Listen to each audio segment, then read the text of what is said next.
I cannot seem to get more than 2 wins on Commander Night. Here's what happened. We'll see. Doppelgang, doppelgang, doppelgang, doppelgang, doppelgang, doppelgang, doppelgang. Everybody's like, how? Why would you build it like that? Well, just an idea. But I don't want to I don't want to do what everybody's doing. I want to build my own.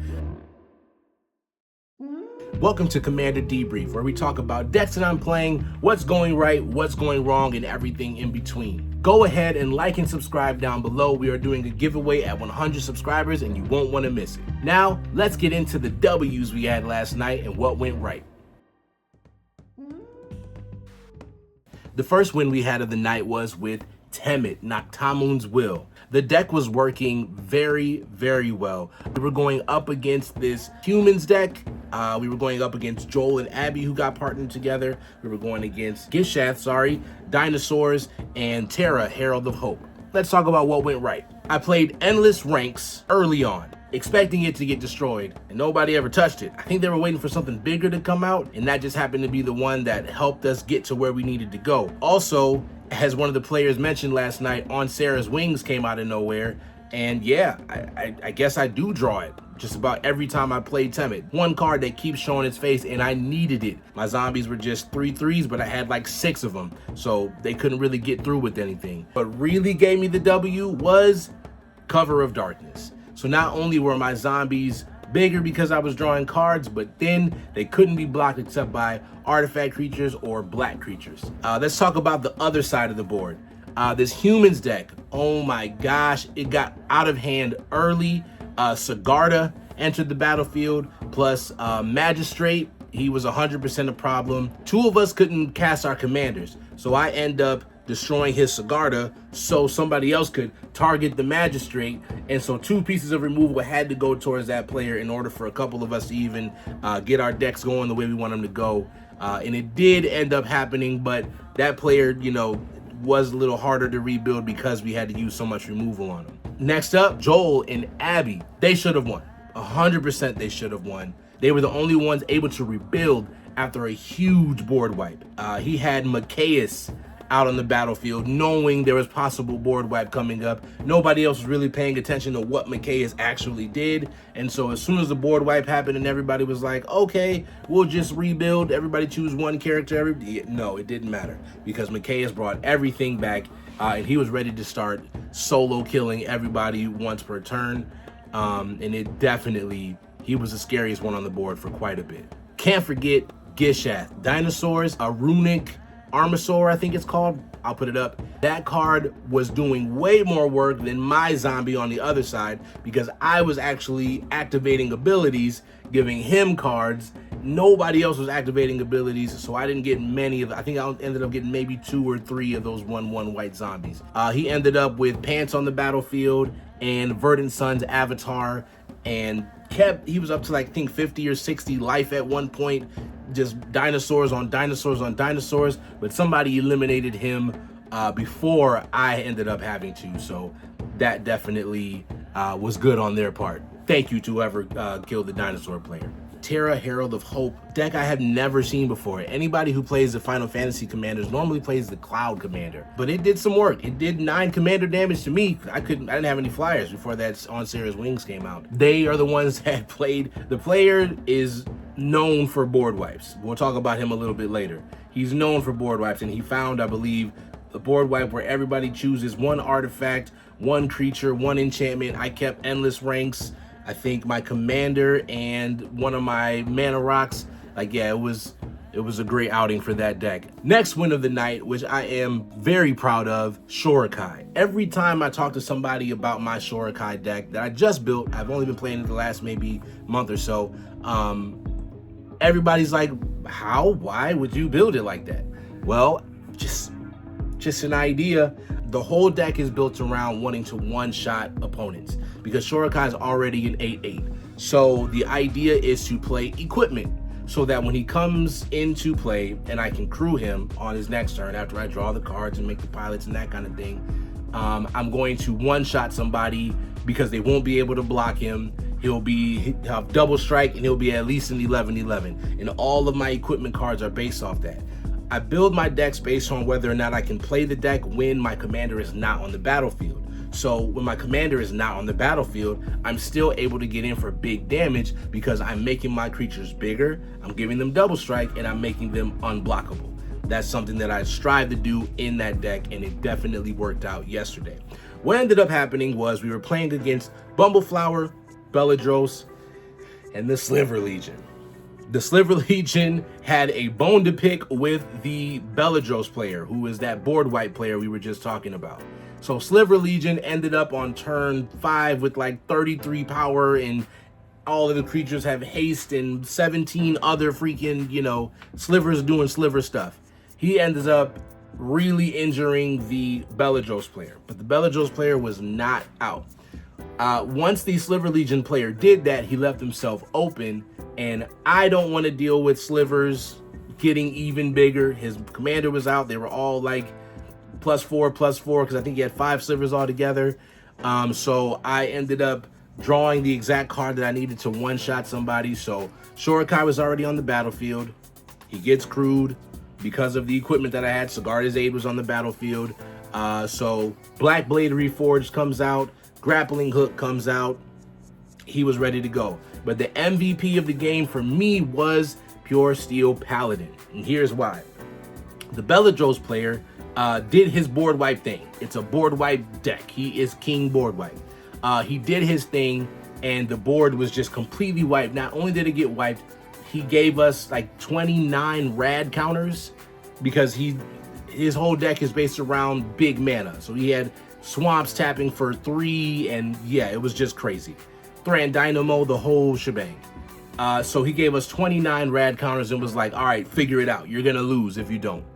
I ended up with just enough life not to die when the rad counters came up. I had enough lands come out, but I milled that 29 cards, and the last card that I was able to draw in Pure Steel Paladin came up. So I played that for turn, which allowed me to equip all my equipment for free and hurting the people with the Pure Steel Paladin and one of the pilots. Big W. I ended up giving the pilot and Pure Steel Paladin haste. The Black Blade Reforged was already out there. The Grappling Hook was already out there. So that definitely helped us out. Okay, let's talk about the losses we took last night. Up first, let's talk about Nico, Light of Hope. This deck is about blinking cards in and out. I was able to make 6 copies of. It was pretty big, but not able to kill anybody because they didn't have trample, they didn't have any kind of evasion, flying, or anything like that. I had that spirit card out, the Drug Skull Cavalry, I think it is. We'll put it up. Before I was able to turn the shards into that, it got destroyed. So I was playing against Toxrill. The blink effects were actually really good against Toxrill because he would put a slime counter on my commander. Then I would just blink it, comes back, I make more shards. Thaumaturge plus Eerie Interlude is something that I learned. Play Eerie Interlude and I have at least 2 creatures on the battlefield. I only had to pay 1 to do it. Definitely a rules thing I had to look up while we were playing. A card that stayed in my hand that I never even considered playing was Jace's Sanctuary. I think that's a card I'm gonna pull out. There might be a better card that would fit that slot. Obviously I want my instants and sorceries to cost less because I want to blink effects, but if I'm waiting until I have 4 mana available to make my cards cost 1 less, it's not really doing the thing that you know what I mean? So there might be a better card in there. Could just be a land that I put in there instead. You tell me what you would switch out. Next up, on the L's that I took last night, I played one deck 2 times in a row. Nissa, the World Soul Speaker. Mono green landfall. I wasn't able to get any early landfall triggers, or I wasn't able to ramp to get the lands to play the big stuff that I was drawing. What I learned, Sandworm Convergence stops flyers, the opposite of what I thought it did when I played it. I used up the 8 energy that I did play. I was like, I'm gonna play this Sandworm Convergence. You're not gonna attack me. Yes, they are, because they wasn't flyers that I was afraid of. It was the big creatures on the ground. I only had 1 worm in my commander. I'm not blocking you. You got it, because I'm not rebuilding at that point. Just did not work. Nissa did not come to play the way I thought that she could last night. Cards that stayed in my hand, I had at least 2 overwhelming effects, overwhelming stampede and overrun I think that I had in my hand. I never had the board state where I had, you know, the 5, 6, 7 creatures, 6, 7 creatures that you want on the battlefield in order for them to be substantial when you attack. So just out the window. Early on in the first game, I managed to get out that damage can't be prevented card, equipped it with these Spring Hearts Nantuko, I believe it's called. So I could have made copies of it eventually. I never got to that 6th land in the first game. In my defense, I was actually looking at somebody else's trade binder during that game, so I really wasn't paying attention. I expected to lose that one, and I did. But the deck never even really got to do the thing, so it's kind of also crappy, but we're okay.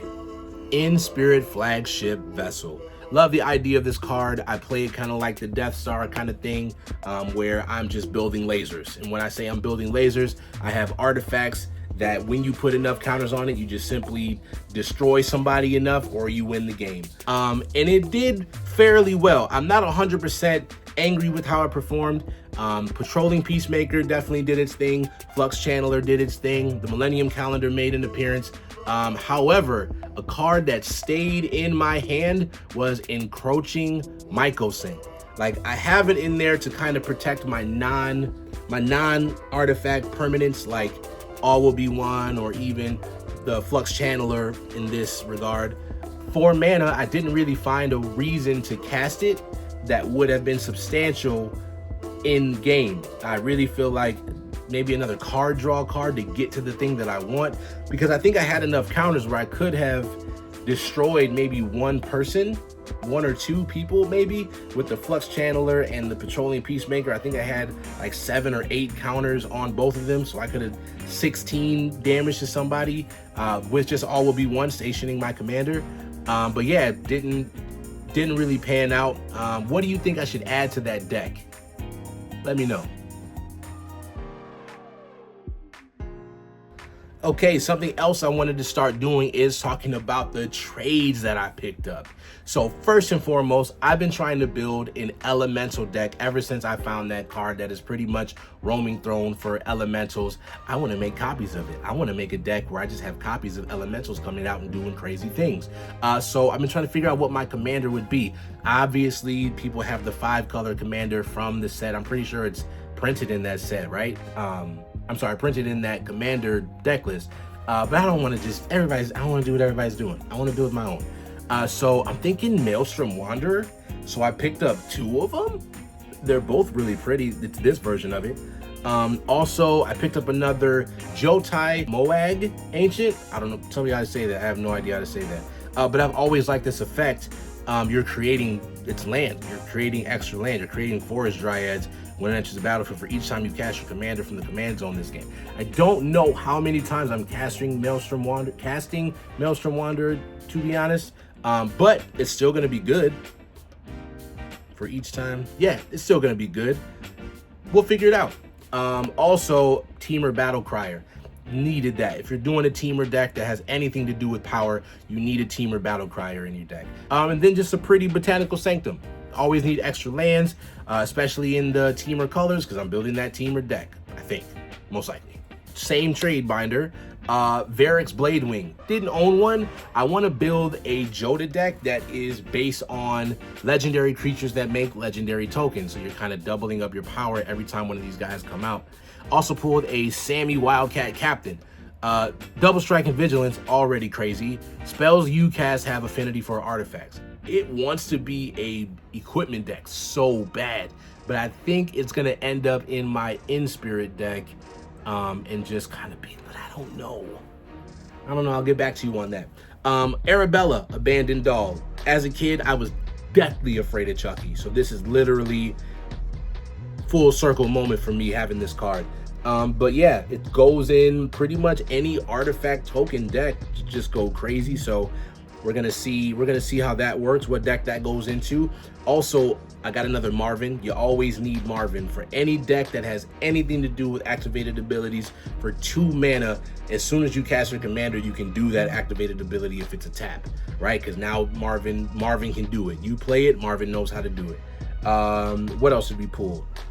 Last 2 pulls, we got another Doppelgang. For each of X target permanents, 3 X tokens that are copies of that permanent. Might go in that elemental deck I'm thinking about building. We'll see. Next up, Templar Knight. Got another one of those. That's my 2nd or 3rd one. I want to build a Templar Knight deck, you know, the everybody's got to have the deck where the deck can have any number of cards, like a Heir Apparent, Tempest Hawk kind of thing. So we need to figure that out. I need to get some more Templar Knights. But I don't want to just buy them offline. I want to like trade for them. I want to earn them. You know what I mean? So then the question becomes, all right, what kind of decks are you working on right now? I'm glad you asked. Up front, first and foremost, that Maelstrom Wanderer. I think I need to build that elemental deck because elementals have a lot of support now because of the new Lorwyn set. Second deck that I want to build. I know it's not the best, but I love the idea of Jor Kadeen. So I've never seen anybody play this commander. He looks like Grievous to me, and I love the idea of there being all these job select and for Mirrodin cards that when they come out, they have this beautiful equipment. And when Jor Kadeen attacks, he's as strong as the other equipment that's on the battlefield attached to these job select heroes and stuff like that. So it'll be kind of like a commander damage type of deck. Oh snap, Sammy would go into that deck. I'll figure that out. Okay, yeah, I'll figure that out. You tell me, what about those two decks that you want to build, or what would you do differently? There's some decks I think I've got to take apart. I'm looking at one right now. It's just not, when I look at it, it doesn't give me joy. It doesn't bring confidence to my play style. So yeah, I think I'm going to take that apart, but I think I want to put together those two decks this week. And so we'll see how they work next week. So far this year, I want to keep track of my chart. Like, I'm gonna put a chart here, I'll put it up, I'll make one and I'll put it up about the colors that I have won with so far this year. Gotten a win with Sultai, Golgari, Azorius, and Esper. I want to get a win with all the different color combinations in MTG before the end of the year. We have quite a bit of time to do it, so I think we can absolutely do it. All right, fam, that does it for today. Always remember, build the play, respect the table, win by creating. We'll see you next time.